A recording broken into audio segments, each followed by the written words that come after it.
Hello students. देखो आज हम 11 चैप्टर की बिजनेस देखते हैं। इसमें 5-6 क्वेश्चन हैं, बड़े शानदार और अच्छे क्वेश्चन हैं। चलो इनको देखते हैं।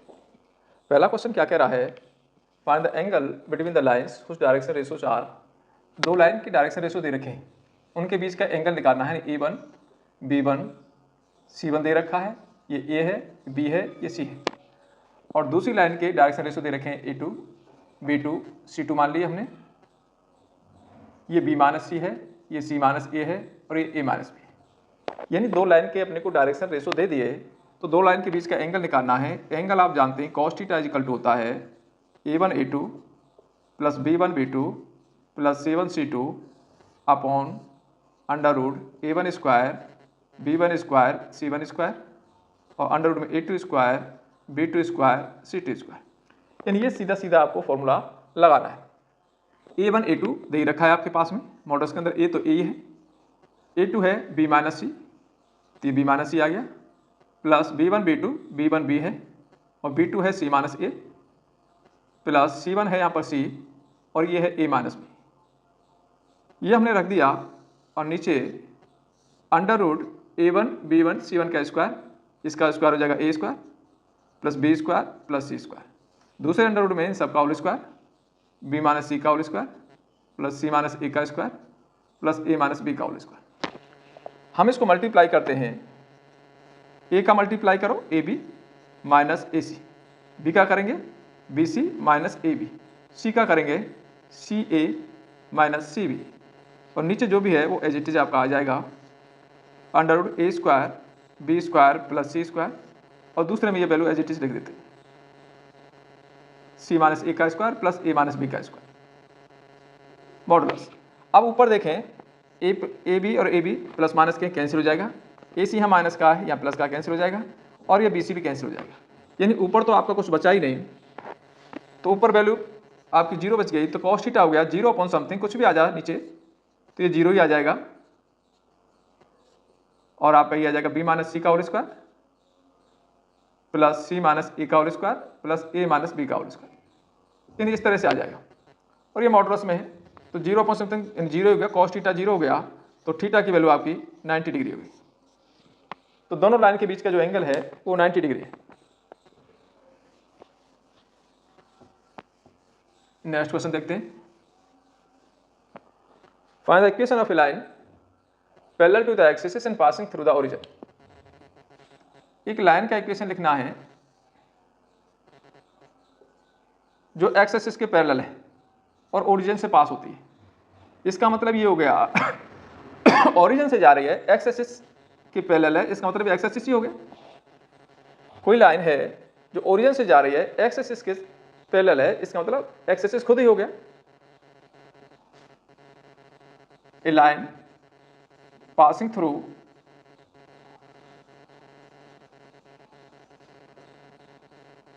Origin and parallel to x axis is x axis itself, खुद x axis हो गया। अब इक्वेशन ऑफ x axis लिखना है आपको, इक्वेशन ऑफ x axis लिखना है। x axis का इक्वेशन क्या होता है, y इक्वल टू जीरो और z equal to zero. x axis पे y और z दोनों की वैल्यू जीरो होती है। एक तरीका तो ये हो गया, दूसरा आप ऐसा भी कर सकते हैं कि x axis के डायरेक्शन रेशो, डायरेक्शन कोसाइन निकाल लो इस लाइन के, x axis के साथ जीरो एंगल बना रही है तो DRS ऑफ DCs निकालो, DCs ऑफ एक्स एक्सिस। तो देखो एक्स एक्सिस की DC कितनी होती हैं, एक्स एक्सिस के साथ L निकल जाएगा आपका, जीरो एंगल बना रहा है, M आ जाएगा, M आपका वाई एक्सिस के साथ 90 बना रहा है और N आ जाएगा, ये भी 90 बना रहा है। तो ये cos 90 हो गया और N भी हो गया cos 90।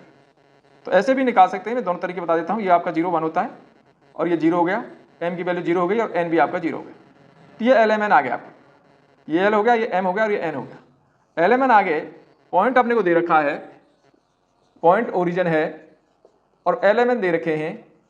LMN हमारे पास में 1 0 0। तो इक्वेशन ऑफ लाइन लिख देंगे हम, equation of line x minus x1 upon L, y minus y1 upon M और z minus z1 upon N। तो ऐसे भी हम लाइन का इक्वेशन लिख सकते हैं। और ये तरीका सीधा ही है कि अगर एक्स एक्सिस है तो एक्स एक्सिस का इक्वेशन y इक्वल टू 0 और z equal to 0।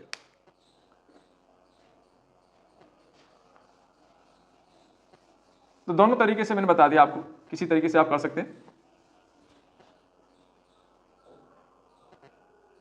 If the lines this and this are perpendicular find the value of k। दो लाइन दे रखी है जो परपेंडिकुलर है एक दूसरे के, x minus 1/-3 is equal to y minus 2/2k is equal to z minus 3/2। एक लाइन तो ये है, ये इसका a1 हो गया, ये इसका b1 हो गया और ये इसका c1 हो गया, ये इसके डायरेक्शन रेशो हो गया।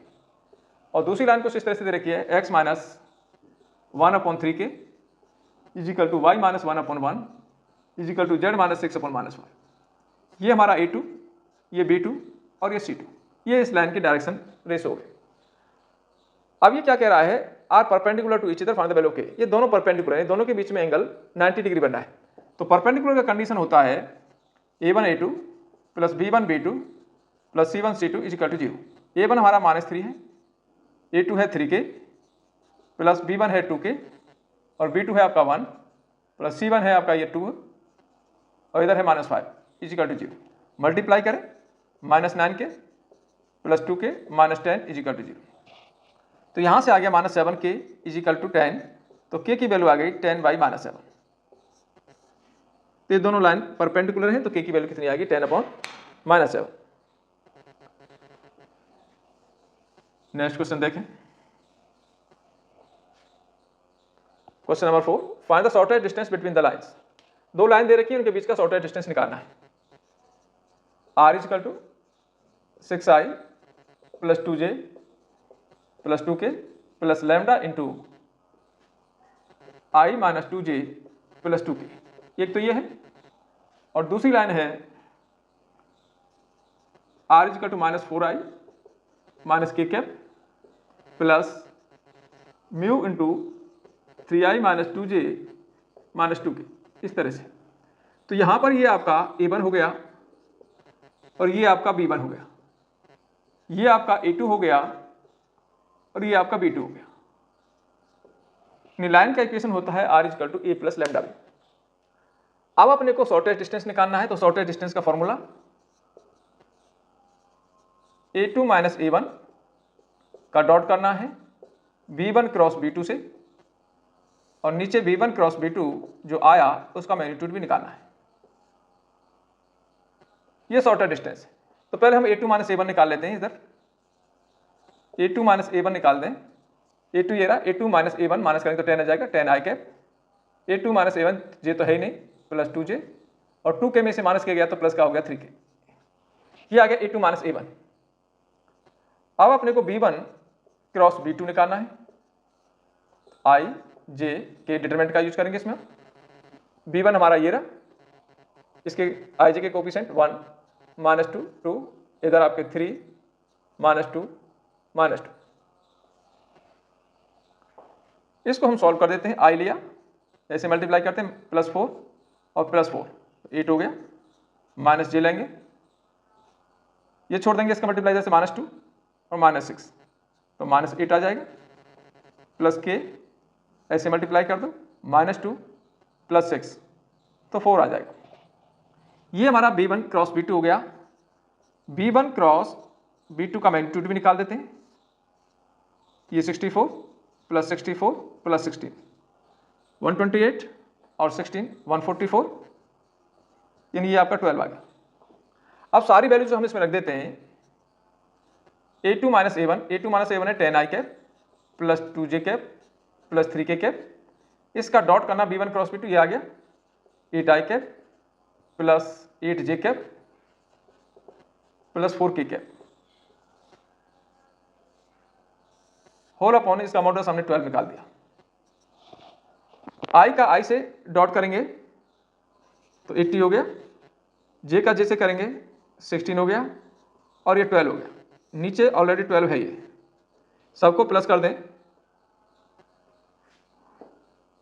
28 प्लस करते हैं इसमें तो 108 अपॉन 12, इससे कैंसिल हो जाएगा 9 टाइम्स, तो शॉर्टेस्ट डिस्टेंस आपकी 9 आ गई। तो इस तरह से हम शॉर्टेस्ट डिस्टेंस निकाल लेते हैं और शॉर्टेस्ट डिस्टेंस का एक क्वेश्चन आपको जरूर मिलेगा पूरे चैप्टर में। अगर आप शॉर्टेस्ट डिस्टेंस ही करके जाते हैं तो आपको पूरा एक क्वेश्चन मिल जाएगा 4 से 5 मार्क्स का।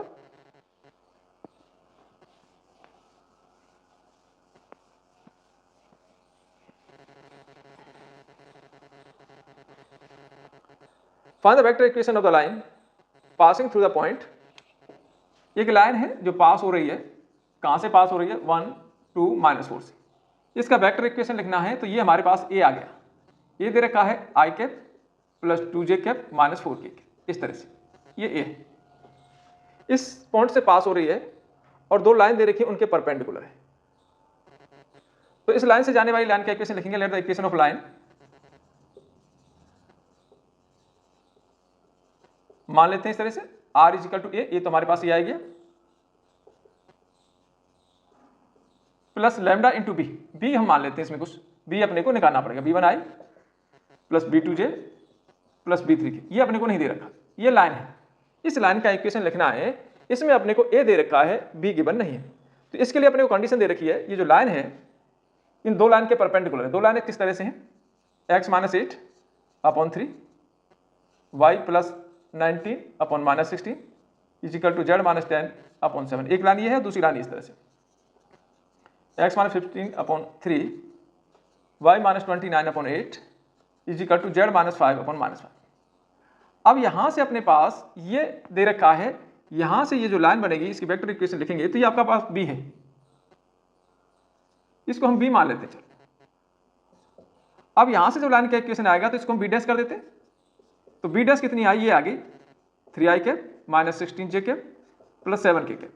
यहां से b इसके डायरेक्शन रेशो आएंगे, इसको b डबल डैश कर देते हैं तो ये आ जाएगा 3i cap plus 8j cap minus 5k cap.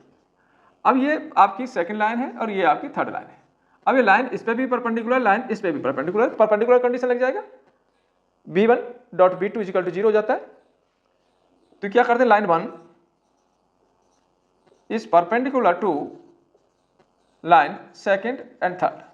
तो इसका मतलब इसके साथ डॉट प्रोडक्ट, तो b1 का इससे करेंगे, i का i से, तो 3b1 आ गया। b2 का ऐसे करेंगे तो -16 b2 आ गया, इसका इससे करेंगे तो 7b3 आ गया इजिकल टू 0। ये लाइन इस पे भी परपेंडिकुलर है, इसका भी डॉट प्रोडक्ट 0 होगा, तो i का i से कर दो 3b1, j का j से कर दो 8b2 और ये जगह -5b3 इजिकल टू 0। ये दो अपने पास में आ गए। अब इन दोनों लाइन को सॉल्व करके हम b1 b2 और b3 की वैल्यू निकाल लेंगे। तो इसमें क्रॉस प्रोडक्ट का यूज करते हैं, क्रॉस मल्टीप्लिकेशन। तो b1 upon minus b2 upon और b3 अपॉन, किस तरह से करेंगे, जब b1 लेंगे तो b1 वाले वैल्यू छोड़ देंगे, इसके कोफिशिएंट का इससे मल्टीप्लाई कर देंगे, ये 80 हो गया और ऐसे माइनस होता है, -80 माइनस ऐसे प्लस का होता है, तो प्लस का 80 बीच में -56। ये -b2 लेते हैं, अब b2 वाला छोड़ देंगे, 3 का मल्टीप्लाई से करेंगे -50, 3 का मल्टीप्लाई इधर करेंगे -50, बीच में माइनस आएगा, इससे करेंगे -21। b3, अब b3 छोड़ देंगे, ऐसे मल्टीप्लाई करेंगे 24, बीच में माइनस आता है तो प्लस का 48। तो यहां से हमारे पास इस तरह से आ गया, b1 माइनस करेंगे 24, ये माइनस ऊपर भी माइनस नीचे भी माइनस, तो b2 अपॉन इसको दोनों को प्लस कर देते हैं 36 और b3 आ गया अपने पास 72। ये आपके 12 से कैंसिल हो जाएंगे, 12 से 2 टाइम्स, 12 से 3 टाइम्स, 12 से 6 टाइम्स। तो ये b1 b2 b3 की वैल्यू आ गई। तो यही आपकी b1 b2 b3 की वैल्यू आ गई। इसके साथ हम लैम्डा म्यू ले लेंगे, वो कॉमन लेके बाहर निकल जाता है, तो ये भी है वैल्यू है। तो b1 ये है, b2 ये है और b3 भी आपका यही आएगा, 6 ही आएगा। ये वैल्यू हम इक्वेशन फर्स्ट में लग देते हैं। Putting value of b1 b2 b3 in equation first में डाल देते हैं। फर्स्ट इक्वेशन क्या है, r is equal to, equation of line हो जाएगा r is equal to i plus 2j minus 4k plus lambda into ये वैल्यू आ जाएगी, V1 की वैल्यू 2 तो 2i कैप हो गया प्लस 3j कैप हो गया प्लस 6k कैप हो गया। तो ये उस लाइन का इक्वेशन है। जो दो लाइन दे रखी है, ये दो लाइन दे रखी है, इन दोनों के परपेंडिकुलर है। तो इस तरह से अपन लाइन का इक्वेशन निकाल लेते हैं। आपकी मिशनियस एक्सरसाइज में केवल ये 5 क्वेश्चन हैं जो करा दिए गए। तो आपको आशा है पसंद आई होगी।